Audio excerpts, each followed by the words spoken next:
Those of you that were alive in 1992 might remember this presidential debate. It was between incumbent President George Herbert Walker Bush and Bill Clinton. Debates back in the 90s, if you weren't around in the 90s, were quite civil. Surprisingly, debates today are a train wreck.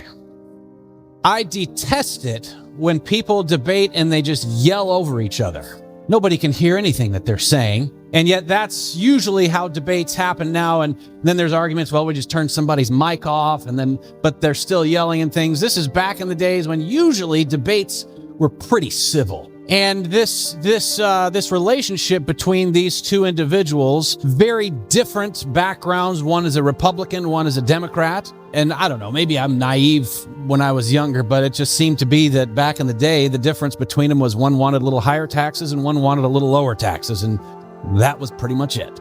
Boy, how things have changed. But these two individuals who couldn't have been really more different politically, after Bill Clinton won and became president, he finished his terms. Both of them are now ex-presidents at this time. And they became an unlikely pair of friends. Two presidents who had run against each other. One had won, one had lost. And yet they teamed up and partnered on stuff. They would fly all over the world working on projects together, side by side, taking interviews together, totally nice to each other. In fact, it was a genuine friendship. You can see here they're out golfing and enjoying spending time together. And you can see the depth of their friendship through some photos. This is at one of the presidential libraries in Texas. And there you see both President Bushes, their statues are there, the bronze statues. And there is Bill Clinton, President Bill Clinton, peeking between the two of them with a big grin on his face.